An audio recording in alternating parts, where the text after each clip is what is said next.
Hello guys and welcome back to another FM Draft Chats. Today I'm joined by one of the first content creators I ever laid eyes and ears on in Second Yellow Card. We're going to be discussing his favourite ever new gens within his FM saves, the Streamer Showdown and so much more. But let's hear that all important draft stipulation. Today we're going to be drafting from a ball pool, but everyone has to be below the height of 5'6". We are going against the FM meta of this year's game of big, tall, meaty dudes and having a bunch of keepers who are 5'6", centre backs 5'6". There's a heads up, there isn't any. It should be interesting.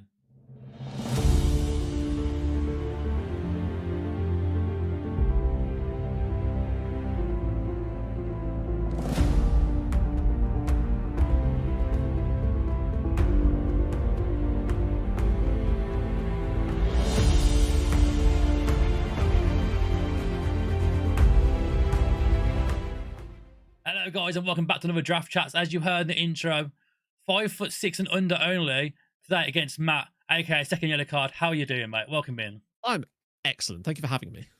It's an honour to have you on here, mate. Something I've wanted to do for a while now, and I'm glad to have you on here. Like, one of the first YouTubers I came across when I got into content, like, not even content creation, getting into football manager content in general. So it's an honour to have you on here, firstly. So thank you very much. Thank you for having me. So yeah, the draft parameters first. I want to get into that before we get into the questions. 5'6" and under, where did that come from? Because it's different. Well, I thought it would just kind of go against the meta of the game at the moment, which is if they tall, they good. Whereas I figured, particularly when it comes to centre backs, this is going to be quite the experience trying to find centre backs that are 5'6" and under. I didn't even think of that prospect. That's going to be. I guess you just want people with really high jumping reach. Yeah, it's a very good shout. I'll put that I suppose. Parameters straight away. It has just occurred to me that there aren't any. There's no centre backs at all. Wow. This is some great I've just content. had a look. And goalkeepers. Right. No goalkeepers. Natural, maybe accomplished, competent. Perhaps if I'm lucky. Well, this is going to make for an interesting draft. Who knows going to go in goal? It's going to be a high-scoring game. Oh god. Oh god. Yeah. If there's no goalkeepers. There is no goalkeeper. This is going to be fun, everyone. I hope you're all going to enjoy this video because it's going to be an absolute goal fest, hopefully. Oh, it's going to be perfect. Right, so I think I've literally picked the only two centre-backs. Oh, wow, I didn't go over it. I mean, or the only two that can play there. What a way or to is start. at least competent. So we'll get into the first question while I'm thinking how do I want to get anyone in defence. First, I'd like to ask every guest on the channel, firstly, who they support and what is their... Why that club, basically? So, I'm a Fulham fan, and it's been obviously it's been a while. It's a strange one. I think it's because when I was growing up, I didn't have like a team because I lived nowhere near any major teams, and all my friends. If you live anywhere even tangentially related to London, it was like, okay, yeah, you're a fan of one of these London clubs. It was either like usually around my area, it was Spurs or Tottenham. Spurs or Tottenham. It was Arsenal or Spurs or Chelsea mostly, and I just wasn't about that life. And I didn't really start getting into football till I was about 12, 13 years old, watching the Premiership with Des Lynam back in the day.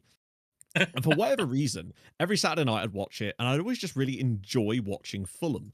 And I didn't know what it was about it. I just used to like watching them. And so I didn't have a team to support. And I was like, I guess you can't. I mean, if you don't have a team, you literally have no choice but to choose. So I might as well do that. And then that's exactly what I did. So I was just like, fuck, I'm a Fulham fan now. And then it's weird but then, it feels natural as anything else now, 20 years later.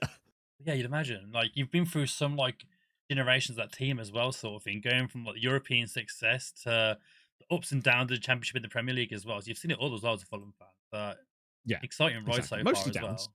But yeah, mostly downs. I mean, I'm a Birmingham City fan, so I'm used to the downs as well, mate, sadly enough. Yeah. It's not much better on my side either. No. I mean, literally, unless you support one of the very top teams, there's always going to be more downs than ups. But it does make the ups feel that little bit more nice. Let's see. I want to get into Football Manager. When did it all begin for you? Who is the first, remember the first game, the first save, anything like that?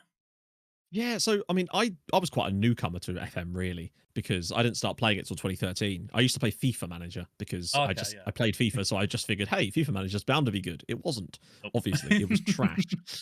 But it's it was there as an introduction. I was reading this book called Football Manager Ruined My Life by Ian McIntosh, and it made me just go, screw it, I'll get it, because it was like February, March then, and the cycle was obviously long in. And plus, back then, it felt like you could get the game way cheaper, way sooner.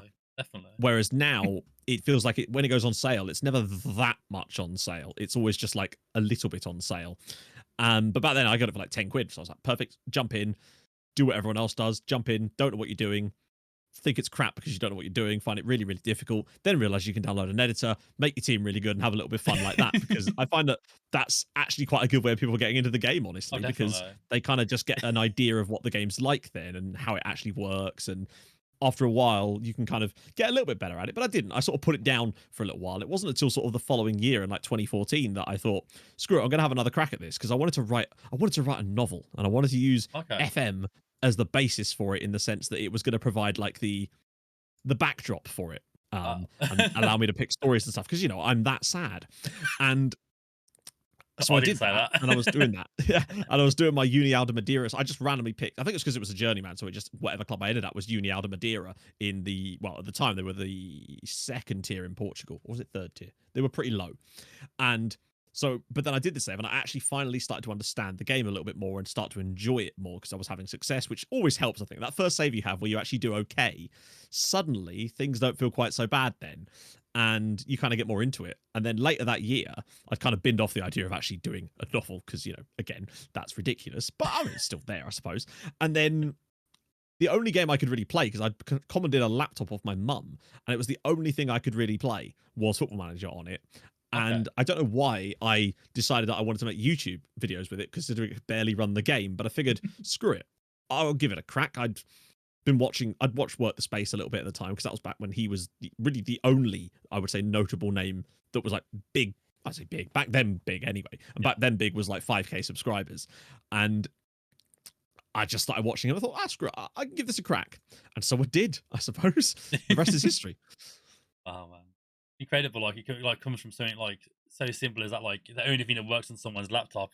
I think that's the same for me though when I was younger as well. Like, I think like, I was like very much like, friends of mine play like the games like The Sims and stuff, and I was like, I want my football fix, but like I don't have anything. Like, I had like FIFA on PlayStations, but like I'd be bored of that eventually. And I found like Championship Manager, and I was like, what on earth is this? It's completely different. Yeah, exactly. It's a very different vibe. It feels like it has more crossover with like strategy games than it does with FIFA most of the time, I find. Oh, definitely, man, definitely. Following getting into FM, I want to dive into the realms of actual content creation. You touched on it there briefly. Was there many other, like, obviously you mentioned you were watching Jack and stuff. Was there many other creators around when you first started you were really into? Not in FM space, and I didn't really watch much FM YouTube to begin with. Even before then, I was aware of Jack, and I'd watched a bit of his saves, but I didn't really watch much of the YouTube scene in general, really. So it wasn't like a big step. That wasn't really the type of content the only reason I did it was because it was, like I said, the only thing I could do. And so at the time, there wasn't that many people doing. I mean, there was enough people doing it, but I don't think there was that many. It felt like the supply was, there wasn't a lot of supply for what was still a reasonable size of demand. So you could kind of, I think like anybody at that time could have jumped in and done it, and they actually probably would have seen an audience appear relatively quickly, even if they just had the tiniest fragment of a personality. Maybe they could probably do it, basically. Obviously it's very different now, but back then it was extremely low barriers to entry. Oh, I bet, man, back then.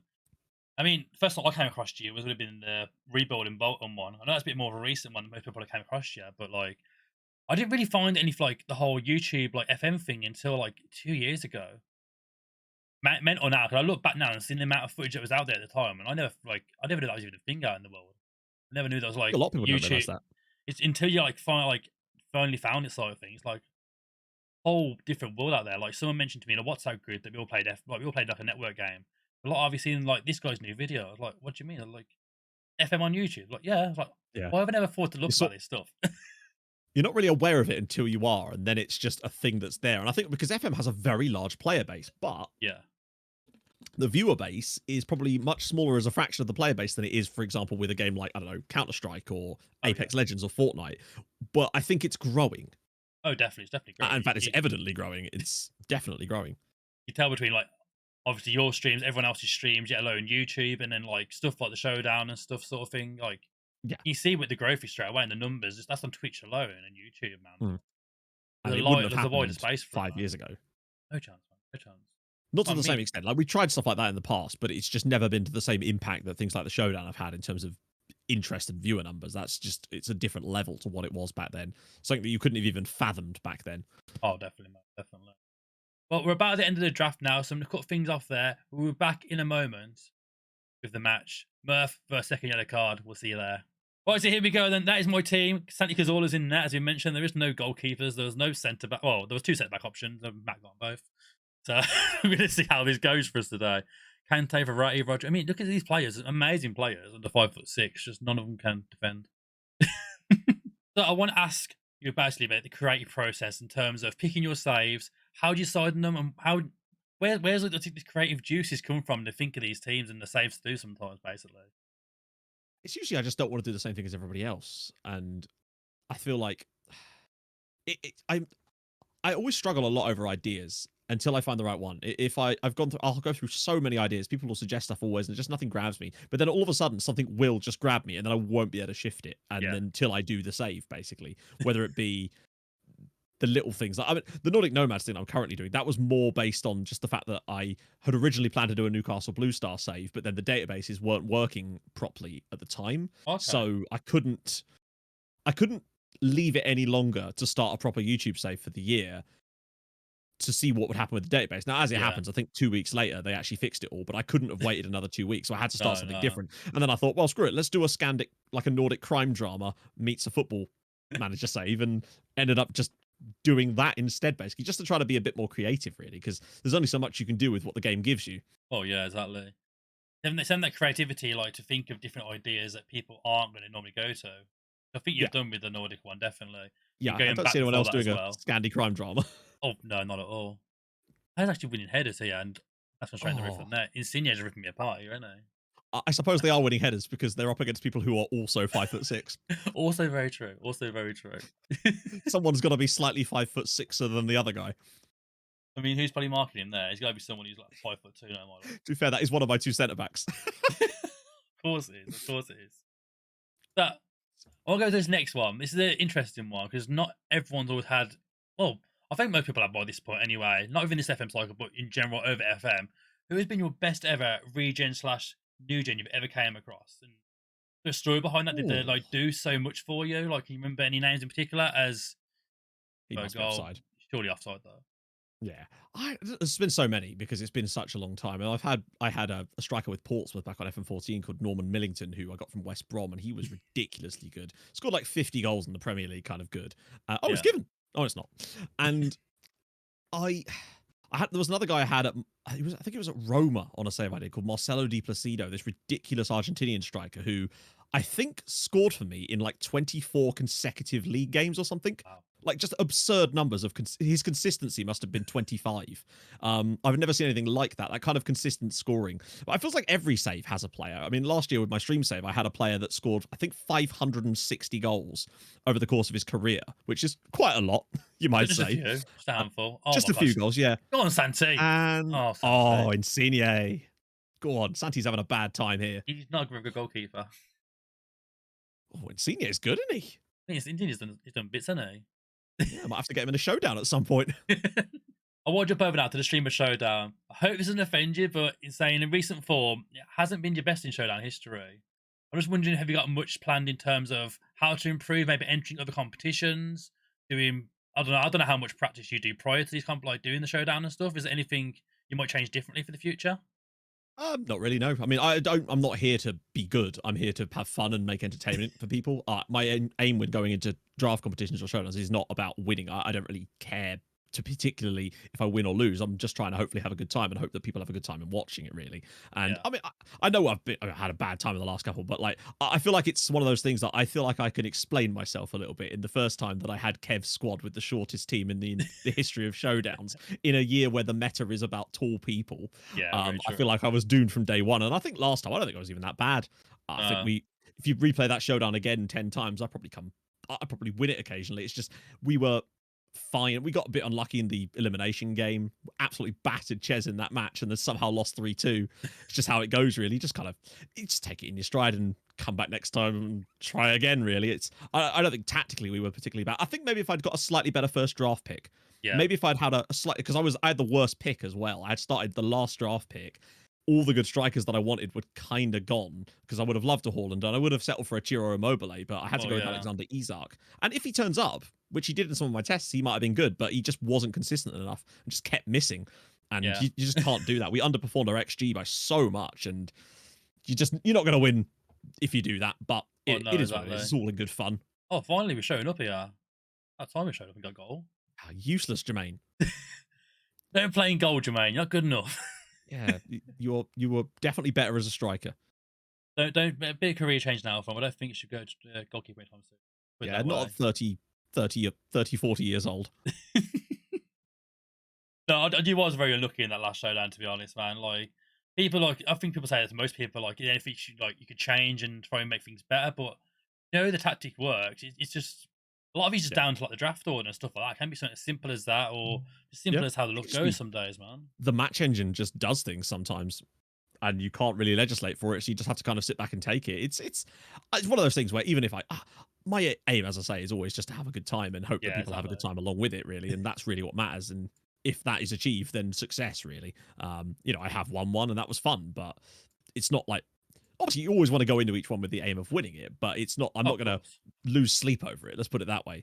Yeah, I've had the same sort of thing, and probably didn't really help that weekend. I guess the new update did come out after the draft as well. So people might have drafted a certain way, and then the update comes out, things change, and certain players completely drop. Like, well, oh my god, Zinya's done it again. Oh, he's ridiculous.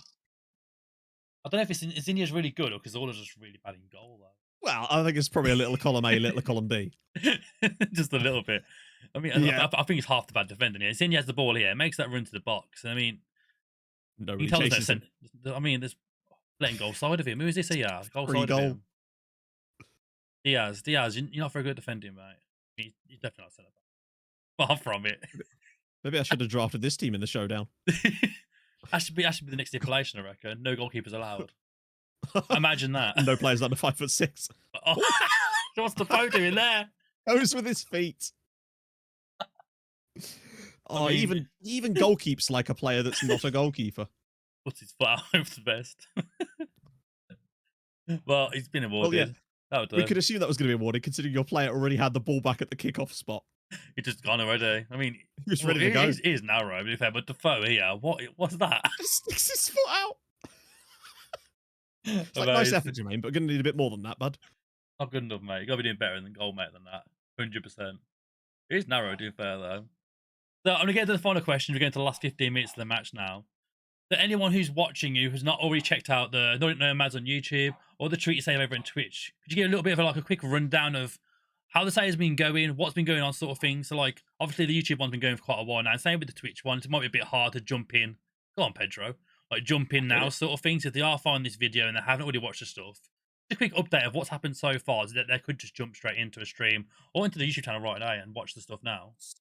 So, I mean, I don't think it's actually too... one of the things I've been focusing on this year is the ability for people to jump in and out. So, Nomads is only maybe 35 episodes deep, despite the fact it's been going since, like, November, because I'm not doing as much now, because I'm trying to focus on quality over quantity to make the individual episodes better. Yeah. And so you could just jump in at any point, really. Maybe pick, like, a job hunt one where it's, like, because we're moving clubs, you can maybe pick things up. But with the overlying story of Nomads, you kind of probably would have to watch from the beginning to understand what the hell's going on with the overall story, because that is very bizarre.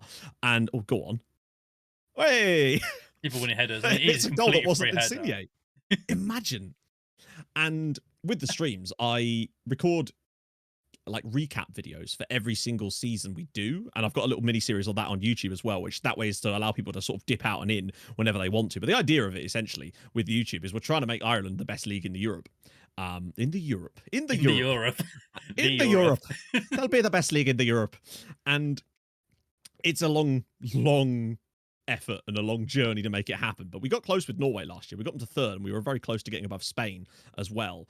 But it just takes a long time. Like we're 10 seasons in at the moment, and we're currently sitting, I think, 22nd. Yeah. And that's a long way. I mean, we're going to make some progress this year, maybe, but it's It's just about the journey, really. I wanted a long-term save that I could probably see myself doing for the entirety of FM22, and I feel like this save could maybe go 40 seasons without much sweat at all, and I'd be happy to let it happen because of the journey you get along the way, and people seem to be invested in the characters that we've got. So it's good. It's fun. I like it. That's the best part of like building a nation type thing. You can invest a long time into it, sort of thing. Like I know what I'm doing right now, sort of thing. It's basically more of a short term thing. That you start in the championship. It's going to be 10 seasons max done, sort of thing. Where building a nation in that sort of country is what you can be there for like the whole FM cycle, pretty much. Yeah, and that was the plan. I wanted a save that if people were into, I'd be able to continue for the whole cycle. Because it makes your life a lot easier from a professional standpoint as well, knowing that you've always got the warm blanket of the save. Why he's made a save? Never mind. Go on, Defoe. Go on, Jermaine. What we're cheering for? I'm cheering for Defoe here, but fair play, it's a good save. That was a superb stop. It's nice to have that because you can always go to it. You know that people will always want to watch it, and that's quite key to have that little thing that you can kind of rely on whilst you try other stuff, which I'm obviously planning other stuff that I want to try out. Yeah. But it gives me the platform to then build on to actually do that. Oh, never mind. Sorry, I'm just going to put in there. I'm just thinking, if this ends 5-5, it's going to be penalties. Cazorla, go on forever. Goal, the never-ending game. This could go on for a while. Penalty shootouts are already long enough on FM as it is. Thinking with these two in goal, it could be in for an interesting stint. They're both on 6.3s though. Oh, you never know. We go to the 90th minute, 5-5. It's going to be a very interesting end for this game. Oh God. Oh, here we go. Go on, Insigne. One more. I mean, long range from Lopez. Here we go. He's going to shoot it and goal. Just having a shot was enough to score, really, wasn't it? Santi. If you get it on target, it's a goal. One job, Santi. One job. Just don't let it in. Defenders didn't really help him there, though, did they? Not doing what defenders? What are they doing? Yeah, they just sort of stood like 15 yards away, marking my strikers. Lopez has all the time in the world just to walk towards goal and just place it. Yeah. He's never getting there, is he? He could have got about 10 yards further forward. Oh, God.